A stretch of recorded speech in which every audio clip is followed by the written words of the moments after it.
Good morning students. तो फिर से एक बार आप सभी का स्वागत है बायो वाला में।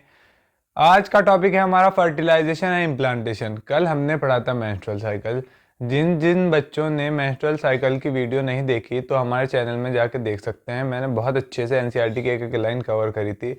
नीट और बोर्ड्स के लिए बहुत ज़्यादा इंपॉर्टेंट है मेंस्ट्रुअल साइकिल, और मैंने अच्छी तरह एनसीईआरटी की कॉम्प्लिकेटेड लाइंस को बहुत ही अच्छी तरह इजी वे में समझाया था। एक बार आप लेक्चर ज़रूर देखिए, आपको सब कुछ समझ में आएगा। और आज का टॉपिक है हमारा फर्टिलाइजेशन एंड इम्प्लांटेशन। तो हम देखेंगे कि कैसे फर्टिलाइजेशन होता है और फिर इम्प्लांटेशन कैसे होता है। तो ये डायग्राम हमने पढ़ा था फीमेल रिप्रोडक्टिव सिस्टम में के स्पर्म जब यहाँ से फीमेल रिप्रोडक्टिव ट्रैक्ट में मेल इंसेमिनेट करता है तो स्पर्म चलते चलते इस जंक्शन तक पहुँचता है जिसे कहते हैं एम्प्यूला। उधर से ओवरी ओवम को रिलीज करती है, वो भी इसी जंक्शन तक पहुँचती है एम्प्यूला में। तो ये एम्प्यूला जंक्शन जो है, एम्प्यूला रीजन जो है, यही है साइट ऑफ फर्टिलाइजेशन। फर्टिलाइजेशन यही होता है। जब स्पर्म और ओवम साथ साथ इस जगह पहुंचते हैं एम्प्यूला रीजन में, तभी फर्टिलाइजेशन होता है। वरना हर कॉपुलेशन या हर बार क्यूटस करते हैं जैसे, तो हर बार तो फर्टिलाइजेशन नहीं हो सकता ना, कि हर हर बार हर सेक्स में कि फर्टिलाइजेशन हो जाए। ऐसा नहीं होता। जब स्पर्म और ओवम इस रीजन में साथ साथ पहुंचेंगे, उधर से स्पर्म पहुंचा उसी टाइम ओवम पहुंचा, जब साथ साथ इस रीजन में पहुंचेंगे तभी फर्टिलाइजेशन होगा, वरना फर्टिलाइजेशन नहीं होना। तो एक बार और देखिए कि यहाँ ये वजाइना है, सर्विक्स है, तो स्पर्म यहाँ से चला वजाइना, चलते चलते यहाँ तक पहुंचा फेलोपियन ट्यूब के इस एम्पुलर रीजन में। अब इधर से ओवरी ने ओवम को रिलीज किया, वो चलते चलते एम्पुलर रीजन में पहुंचा। तो इस एम्पुलर रीजन में ही फर्टिलाइजेशन होगा, और फर्टिलाइजेशन कहीं नहीं होगा। और जब फर्टिलाइजेशन कब होगा? जब दोनों साथ साथ पहुंचेंगे। तो इसलिए करते हैं हर copulation, every copulation does not lead to fertilization. ये एनसीईआरटी की लाइन है कि हर बार अगर इंसान मेल और फीमेल कॉपुलेट करेंगे तो हर बार ज़रूरी नहीं है फर्टिलाइजेशन होगा ही। जब ये दोनों यहाँ साथ पहुँचेंगे तभी फर्टिलाइजेशन संभव है। अब स्पर्म और ओवम साथ पहुँच गए, बहुत सारे स्पर्म चले यहाँ, ओवम अकेला। तो कितने स्पर्म स्पर्म बहुत सारे भी तो अंदर जा सकते हैं ओवम के। एक ही स्पर्म ओवम को फ्यूज क्यों कर रहा है? बहुत सारे स्पर्म ओवम के अंदर क्यों नहीं घुस रहे? तो हम पढ़ेंगे ये ओवम है। जब स्पर्म आया इसके पास, ये ओवम है इसकी प्रेमिका। जब प्रेमी अपने प्रेमिका के पास आया तो बहुत सारे बॉन्ड्स हैं चारों तरफ, प्रेमिका के बहुत सारे ये बंधन है, जिसे कहते हैं सेल्स हैं कोरोना रेडिएटा के, जो इसे स्पर्म को रोक रहे हैं। और ये एक लेयर है ओवम के बाहर, इसे कहते हैं जोना पेल्यूसिडा। इसे कहते हैं जोना पेल्यूसिडा। ये ओवम के बाहर एक लेयर है, इसे कहते हैं जोना पेल्यूसिडा। अब स्पर्म स्पर्म है सच्चा पक्का प्रेमी, वो इन इन बंधनों से कहाँ रुकने वाला? वो इन सब चीज़ों को तोड़ता हुआ ओवम के अंदर घुस जाएगा अपनी प्रेमिका के पास। तो वो तोड़ेगा कैसे स्पर्म इन सब चीज़ों को, इन कोरोना रेडिएटा के सेल्स को कैसे तोड़ेगा? फिर जोना पेल्यूसिडा को कैसे तोड़ेगा? तो स्पर्म के हेड में हमने पढ़ा था एग्रोसोम में बहुत सारे एंजाइम्स होते हैं। एंजाइम सिक्रीट होते हैं, यहाँ स्पर्म सिक्रीट करता है, तो इन सेल्स के अंदर घुसता हुआ जोना पेल्यूसिडा को ब्रेक कर देता है। लेकिन जब पहला स्पर्म जोना पेल्यूसिडा के अंदर रिएक्ट कर जाता है, जाके अपने एंजाइम से घुस जाता है, तो इस लेयर में एक चेंजेस हो जाते हैं। ओवम के लेयर में जोना पेल्यूसिडा में बहुत सारे चेंजेस हो जाते हैं, जिनकी वजह से और कोई एडिशनल स्पर्म अंदर नहीं जा सकता और सब स्पर्म्स की एंट्री ब्लॉक हो जाती है। तो सबसे पहला स्पर्म के घुसते ही ये अपने मेम्ब्रेन में चेंजेस कर लेती है, जिससे कि और कोई स्पर्म अंदर ना आ सके। तो ये जो स्पर्म के हेड में एंजाइम्स हैं, इसने इन्हें तोड़ता हुआ, ब्रेक करता हुआ ओवम के साइटोप्लाज्म में घुस गया। अब जाके ये ओवम से अंदर जाके ओवम से इसका स्पर्म के अंदर हमने पढ़ा था एक न्यूक्लियस है, तो स्पर्म का न्यूक्लियस ओवम के न्यूक्लियस से फ्यूज होके जाइगोट बना लेगा। जब स्पर्म इस ओवम के अंदर घुसेगा तो वो स्पर्म एक सेकंड पोलर बॉडी बनेगी, ovum and second polar body. जब स्पर्म इसे फर्टिलाइज करने इसके अंदर घुसेगा तो एक स्पर्म के घुसने से ओवम में सेकंड पोलर बॉडी एंड एक ऊटिड ओवम, छोटा सा ओवम बन जाएगा, जिससे ये स्पर्म का न्यूक्लियस उस ओवम के न्यूक्लियस से फ्यूज करेगा और बना देगा जाइगोट। अब जाइगोट बना यहाँ पे, स्पर्म ओवम फ्यूज कर गए, स्पर्म ओवम के अंदर घुस गया, ये फ्यूज कर गए, तो यहाँ बना जाइगोट। हैप्लॉइड स्पर्म था, उसका हैप्लॉइड ओवम का न्यूक्लियस था, दोनों मिले तो डिप्लॉइड जाइगोट बन गया, सिंगल सेल जाइगोट। अब इस जाइगोट के साथ क्या होगा आगे, ये जाइगोट यहाँ से डिवाइड करना शुरू करेगा, जिसे कहते हैं माइटोटिक डिवीजन होगी इसमें, और वो डिवाइड करता करता इधर बढ़ेगा आगे, वो डिवाइड करता रहेगा और सेल्स बनते जाएंगे और आगे बढ़ेगा। यहाँ तक बढ़ते बढ़ते एक सेल बनेगा जिसे कहते हैं ब्लास्टोसिस्ट। वो ब्लास्टोसिस्ट इस यूट्रस की वॉल में एम्बेडेड हो जाएगा, धस जाएगा, उसे कहेंगे हम इम्प्लांटेशन। इम्प्लांटेशन किसे कहेंगे, जब वो ब्लास्टोसिस्ट इस यूट्रस की वॉल में धस जाएगा अंदर और ये से चारों तरफ से सेल से कवर कर लेगी, तो उसे कहेंगे इम्प्लांटेशन, यानी प्रेगनेंसी की शुरुआत होना। तो सबसे पहले बना जाइगोट। जाइगोट सेल है 2n, 2n मतलब डिप्लॉइड, हैप्लॉइड हैप्लॉइड से बना तो डिप्लॉइड। अब उसमें जाइगोट में माइटोटिक डिवीजन होगी, जिसे एनसीईआरटी कह रही है क्लीवेज। जाइगोट में क्लीवेज होना शुरू होगा, एक सेल से जाइगोट के 2 सेल बनेंगे, 2 से बनेंगे 4 सेल और 4 से बनेंगे 8 सेल। तो ये 1 से 2 बने सेल, 2 से 4 बने, 4 से 8 सेल बने। अब वो 8 सेल की स्टेज को हम कहते हैं मॉड्यूला। 8 सेल, जब 8 सेल वाली स्टेज को ये सेल बन गया, इसके अंदर 8 सेल स्टेज हैं, उसे कहते हैं मॉड्यूला। क्या कहते हैं उसे, मॉड्यूला। अब वो मॉड्यूला आगे चल के 16 सेल, जब वो मॉड्यूला यहाँ पहुँचेगा यूट्रस में, वो 8 से 16 सेल की स्टेज बना देगा, जिसे भी हम मॉड्यूला ही कहेंगे, 16 सेल स्टेज वाला मॉड्यूला। तो फेलोपियन ट्यूब में है 8 सेल स्टेज वाला मॉड्यूला, और यूट्रस में जब वो पहुंचा तो 16 सेल हो गए। जाइगोट डिवाइड होना शुरू हुआ, 1 से 2 बने, 2 से 4, 4 से 8, 8 सेल वाली स्टेज को कहेंगे मॉड्यूला, 16 सेल वाले को भी मॉड्यूला कहेंगे, लेकिन 8 सेल वाला फेलोपियन ट्यूब में ही बनेगा और 16 सेल वाला यूट्रस में। अब ये मॉड्यूला की बाहर की लेयर है जोना पेल्यूसिडा, ये हट जाएगी और ये मॉड्यूला कन्वर्ट हो जाएगा ब्लास्टोसिस्ट में, ये ब्लास्टोसिस्ट में कन्वर्ट हो जाएगा। इस ब्लास्टोसिस्ट के अंदर होगी एक कैविटी। मॉड्यूला के अंदर जो सेल्स हैं, ये मॉड्यूला है 16 सेल वाला, इसके हर सेल को हम कहेंगे ब्लास्टोमियर। इसके अंदर जो हर सेल बन रहा है इसे कहेंगे ब्लास्टोमियर। तो ये जो ब्लास्टोसिस्ट है पूरा, इसके अंदर बहुत सारे ब्लास्टोमियर्स हैं और कैविटी है। ये ब्लास्टोसिस्ट जाके इस यूट्रस की वॉल में एंडोमेट्रियम में धस जाएगा और यहाँ से इम्प्लांटेशन शुरू होगी। और इस ब्लास्टोसिस्ट में दो टाइप्स के सेल हैं, एक बाहरी सेल्स हैं, बाहर के सेल्स, एक बाहर के सेल्स हैं जिन्हें कहते हैं ट्रोपोब्लास्ट, वो प्लेसेंटा बनाने में हेल्प करेगा, और एक सेल्स हैं अंदर, इस ब्लास्टोसिस्ट के अंदर सेल्स हैं, उन्हें हम कहेंगे इनर सेल मास, जो पूरी बॉडी ह्यूमन की पूरी बॉडी बनाएगा, और ये ट्रोपोब्लास्ट कनेक्ट करेगा उस बेबी को मदर की प्लेसेंटा से। किससे कनेक्ट करेगा, ये ट्रोपोब्लास्ट प्लेसेंटा बनाएगा जो मदर से कनेक्ट होगी, जिससे बेबी फीड करेगा, उसके अंदर सारा खाना पहुंचेगा।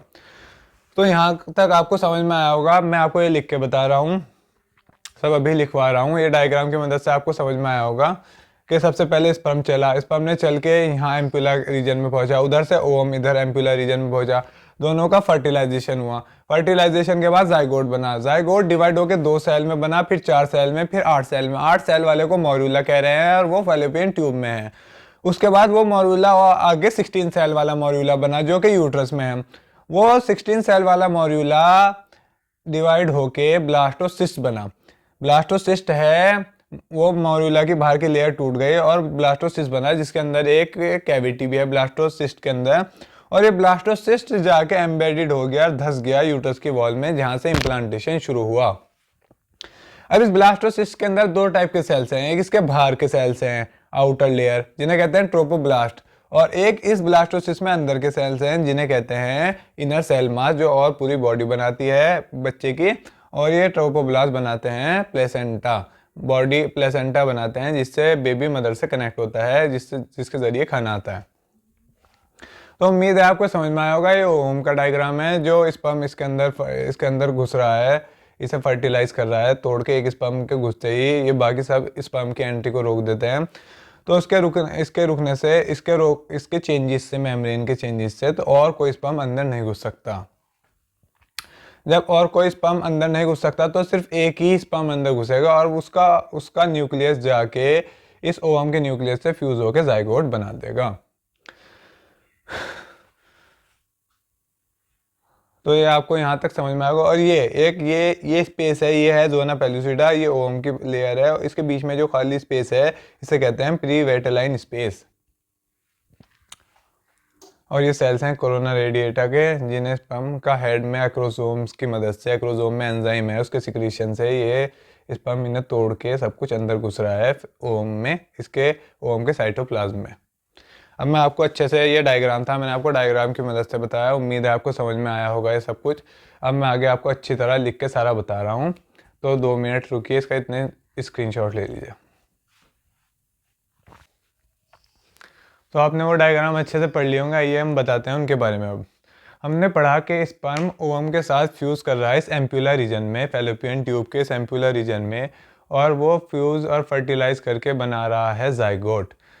स्पर्म हैप्लॉइड था, ओवम हैप्लॉइड था। हैप्लॉइड जब मिलते हैं तो डिप्लॉइड जाइगोट बना रहे हैं, और वो जाइगोट सिंगल सेल है। अब वो जाइगोट अब चला इधर की तरफ, यूट्रस की तरफ, और उस जाइगोट ने डिवाइड करना शुरू कर दिया, तो उसकी माइटोसिस डिवीज़न हुई और वो इधर चलने लगा। उसे एनसीईआरटी कह रहे हैं क्लीवेज। जाइगोट डिवाइड करता रहा और इधर चलता रहा, और करते करते लास्ट में वो एक सेल का वो बना, एक सेल के गुच्छे बने, जिसे कहेंगे हम ब्लास्टोसिस्ट। वो ब्लास्टोसिस्ट यूट्रस की इस वॉल में, एंडोमेट्रियम में धस जाएगी और इम्प्लांटेशन हो जाएगा। ये वही पढ़ रहे हैं। तो स्पर्म और ओवम फ्यूज़ करे, उसने बनाया जाइगोट। अब जाइगोट की हुई mitotic division start as the zygote moves through the isthmus of the oviduct called cleavage towards the uterus. तो कह रहा है माइटोटिक डिवीजन स्टार्ट हुई as the zygote moves toward the isthmus. ये एम्पुला रीजन था fallopian tube का, ये stems है, स्टेमस से होता हुआ वो यूट्रस की तरफ जा रहा है, उसे हम कह रहे हैं cleavage. Mitotic division start as the zygote moves through the isthmus of the oviduct called cleavage, उसे कह रहे हैं क्लीवेज टुवर्ड द यूट्रस की तरफ जा रहा है वो डिवाइड होता हुआ, उसे हम क्लीवेज कह रहे हैं। अब जाइगोट ने बनाए 2, 4, 8, 16 सेल के डॉटर सेल्स, 16 सेल्स के डॉटर सेल्स बनाए जाइगोट ने। जाइगोट डिवाइड हुआ माइटोसिस से, उसने पहले 2 सेल का बनाया, फिर 4 का, फिर 8 का, फिर 16 का। अब उन सेल्स को क्या कह रहे हैं जो डिवाइड होकर जाइगोट बना रहा है, उन्हें कह रहे हैं ब्लास्टोमियर्स। अब जब ब्लास्टोमियर्स 8 सेल के ब्लास्टोमियर्स इकट्ठे हो रहे हैं, एक गुच्छा बना रहे हैं एक सेल 8 सेल्स का, तो उसे हम कह रहे हैं मोरूला। और 16 सेल्स के ब्लास्टोमियर्स को भी हम मोरूला कह रहे हैं। लेकिन 8 सेल स्टेज वाला होता है फैलोपियन ट्यूब में, 8 सेल स्टेज वाला फैलोपियन ट्यूब में होता है मोरूला। और जब वो 16 सेल का आगे बढ़ता बढ़ता यूट्रस में पहुंच जाता है, तो 16 सेल का मोरूला बन जाता है। तो 8 सेल ब्लास्टोमियर्स उसे मोरूला कहते हैं, वो फैलोपियन ट्यूब में बनता है। और 16 सेल ब्लास्टोमियर्स को कहते हैं, उसे मोरूला ही कहते हैं, और वो यूट्रस में बनता है। अब ये मोरूला डिवाइड हुआ फर्दर, अब उसने बनाया ब्लास्टोसिस्ट। अब ब्लास्टोसिस्ट के अंदर जो ये ब्लास्टोमियर्स सेल्स हैं, ये सेल्स हैं 2, 4, 8 जितने सेल्स हैं सारे, ये blastomeres are arrange in 2 layers. Is sperm ovum fuse zygote बना, जाइगोट से 2 सेल का बना, 2 सेल्स का डॉटर सेल बना, फिर 4, फिर 8, फिर 16। 8 और 16 सेल वाले को हम कह रहे हैं मोरूला फर्दर डिवाइड होकर ब्लास्टोसिस्ट बना। अब वो ब्लास्टोसिस्ट दो उसमें रेंज है, 2 लेयर में। उसके अंदर जो सेल्स हैं ब्लास्टोमियर्स, इनके अंदर जो सेल्स हैं उन्हें हम ब्लास्टोमियर्स कह रहे हैं।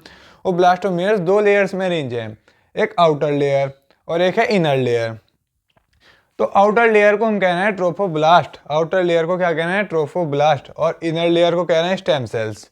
आउटर लेयर क्या काम करता है, आउटर लेयर बनाता है प्लेसेंटा जो मदर से कनेक्ट होता है। और इनर लेयर क्या बना रहा है, इनर सेल्स बना रही है एम्ब्रियो पूरा जो डेवलप करवा रहा है वो इनर सेल्स करवा रहे हैं, और उन्हें हम कहते हैं स्टेम सेल्स भी कहते हैं। Outer cells trophoblast, inner cells stem cells, और वो बना रहे हैं एम्ब्रियो, आउटर सेल्स बनवा रहे हैं प्लेसेंटा। तो उम्मीद है आपको अच्छे से समझ में आ गया होगा कैसे स्पर्म ओवम मिल के जाइगोट बना रहे हैं। जाइगोट फर्दर डिवाइड होकर आगे चल रहा है, और डिवाइड हो रहा है 2, फिर 4, फिर 8, फिर 16 सेल में। 8 और 16 सेल्स वालों को हम कह रहे हैं मोरूला। वो फर्दर डिवाइड होकर बना रहा है ब्लास्टोसिस्ट। ब्लास्टोसिस्ट के अंदर जो सेल्स हैं, ब्लास्टोमियर्स कहते हैं उन्हें, वो 2 लेयर में डिवाइड हैं। आउटर लेयर को ट्रोफोब्लास्ट कह रहे हैं और इनर लेयर को कह रहे हैं स्टेम सेल्स। आउटर लेयर बना रही प्लेसेंटा, जो मदर से कनेक्ट हो रही है, बेबी को कनेक्ट कर रही है, जिससे बेबी नरिशमेंट ले रहा है, फूड ले रहा है। और जो इनर लेयर है वो स्टेम सेल्स, जिनका नाम है, वो बना रहे हैं पूरे एम्ब्रियो को। उम्मीद है आपको ये अच्छे से समझ में आया होगा। इसके बाद हमें एक चीज़ और बता रहा हूँ आपको कि जैसे स्पर्म ओवम के पास होता है 2 क्रोमोसोम्स होता है XX, स्पर्म के पास होता है मेल के पास XY। अब जब स्पर्म पहुंचा ओवम के पास तो एक X या मेल का एक X या Y ओवम के एक X से फ्यूज करेगा। अगर स्पर्म का Y क्रोमोसोम ओवम से फ्यूज करता है तो XY बनता है, XY कहते हैं मेल को। और स्पर्म का अगर X फ्यूज करता है ओवम से तो XX बनेगा, उसे कहते हैं फीमेल। एक बार फिर से समझिए, स्पर्म के पास XY क्रोमोसोम्स होते हैं और ओवम के पास होते हैं XX। मेल में XY होते हैं और फीमेल में XX। XY से मेल बनता है, XX से फीमेल बनता है। जब स्पर्म का X ओवम के X से फ्यूज करेगा तो XX क्रोमोसोम बनेंगे, मतलब फीमेल एम्ब्रियो बन रहा है। और अगर स्पर्म का Y क्रोमोसोम ओवम से फ्यूज करेगा तो XY बनेंगे, तो समझो मेल बच्चा बन रहा है, मेल एम्ब्रियो। तो उम्मीद है यहाँ तक आपको अच्छे से समझ में आया होगा। मैंने डायग्राम की मदद से आपको बहुत अच्छे से बताया, ये बताया, चार्ट बना के बताया, फ्लो चार्ट बना के बताया आपको अच्छे से समझ में आया होगा अगर आपने दिमाग लगा के पढ़ा होगा। और NCERT की कोई लाइन मैंने नहीं छोड़ी, हर लाइन कवर हो रही है इसमें। Each and every line of NCERT covered this chart. और ये चार्ट बहुत ज़्यादा इंपॉर्टेंट है नीट के लिए, बोर्ड के लिए। नीट में कहीं से भी इस चार्ट से क्वेश्चन बन सकता है और बने भी हैं बहुत, पिछले सालों में बहुत क्वेश्चन नीट में बने हैं इन चार्ट से। हमारा चैप्टर पूरे होते ही मैं आपको बहुत सारे क्वेश्चन कराऊंगा। क्वेश्चन कराने के बाद मैं आपको इसके सारे PYQs कराऊंगा, जितने प्रीवियस ईयर क्वेश्चन आए होंगे। उसके बाद फिर हम नया चैप्टर शुरू करेंगे। और देखिए, इस चार्ट से बाहर नीट में कुछ आया ही नहीं है आज तक और आ भी नहीं सकता, क्योंकि NCERT में सिर्फ इतना ही है और नीट का एग्ज़ाम प्रॉपरली NCERT भेज जा रहा है। तो कुछ एक आधा सवाल आ जाता है बाहर से, लेकिन उसके लिए हम इतने सारे चीज़ों को तो नहीं छोड़ सकते। चलिए फिर बच्चों, मिलते हैं अगली क्लास में। All the very best.